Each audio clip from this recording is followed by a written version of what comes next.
Lionel Messi finally found the back of the net against Chelsea in this his 9th appearance against them to hand Barcelona a slender, but potentially crucial advantage at Stamford Bridge. Chelsea had taken a deserved lead through Willian, who had hit both posts in the opening half, before dispatching a third shot from outside the box into the net. But their good work was undone when they gave the ball away in an advanced position and Messi was left with an easy finish. If there has been a theme this week, it is that possession, in itself, can be a false indicator, and Chelsea duly played Wigan to Barcelona's Manchester City for much of the first half. With one difference: Chelsea actually had the most shots at goal and the best two chances of the opening 45 minutes, Willian hitting both posts. Yes, for long periods they may have been observers in their own stadium as Barcelona hogged the ball, reaching 81% possession at one stage. Yes, they may have misplaced passes and then been forced to watch Barcelona control the play for minutes on end. And yes, N'Golo Kanté may have mustered 2 touches and 1 tackle in the opening 29 minutes, but Chelsea could have led at the midway point, and by more than one. It is immensely energy-sapping trying to contain Barcelona's brilliance, but Chelsea did so for the first period of the game. Luis Suarez wasn't in it, Lionel Messi is mesmerizing as ever, yet his influence limited. And of course, his intelligence is always apparent, his wit, his will, his genius ability to conjure a chance from nowhere.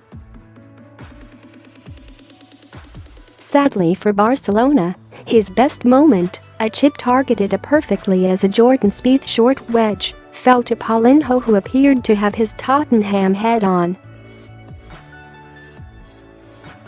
Using it, he steered the ball well wide of the target. Chelsea then had the best of it early on, the lengthy exercises of keep ball aside. Antonio Conte gambled by playing Eden Hazard through the middle up front, a ploy that has not always worked against considerably inferior opposition in the Premier League this season. On this occasion, however, it paid dividends. Ably supported by the outstanding Willian, Hazard matched Messi in the battle of the tens many had predicted would decide this game. He found space. He teased Barcelona's defensive midfield and, on occasions, terrified their full-backs. Willian, meanwhile, tested Marc-Andre ter Stegen in goal with shots from range that were twice defied by the posts. It was a far better display than many expected, most of the home fans fearing the worst given just 4 wins in the last 12 matches. Chelsea put their mark on the game early, just 5 minutes gone when Hazard cut inside and tried his luck with a shot that traveled over the bar. Within 4 minutes, they had won a corner and Willian picked out Antonio Rudiger, who perhaps should have done better, steering his header wide. For all the talk of Barcelona's beautiful game, like Brazil, they know how to assassinate too, and Jordi Alba was lucky to avoid a yellow card for a body check on Willian that thwarted a fine run with cold intent. When Ivan Rakitic did something similar after 30 minutes, tripping him crudely on the run, Turkish referee Cüneyt Çakır had no option but to produce a card. From the resulting free kick, Marcos Alonso forced a good save from ter Stegen, diving to his left. There followed a short minute period that could have seen Chelsea go too clear, Willian at the heart of it on both occasions.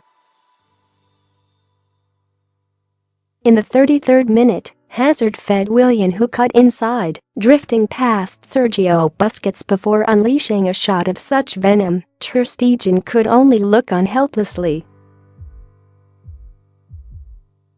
It is left post and rebounded out, fortunately to Barcelona's advantage, and the danger passed. 7 minutes later, pretty much the same again.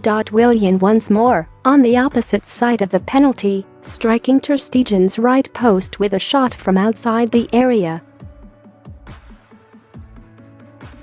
At least the Barcelona goalkeeper had time to dive this time. Nor did the pressure abate, as 3 minutes before halftime, Chelsea floated a free kick in, only half cleared by Barcelona's backline. The ball fell to Hazard on the volley on the edge of the area, his shot considerably closer to the target as was first imagined as it disappeared over the bar.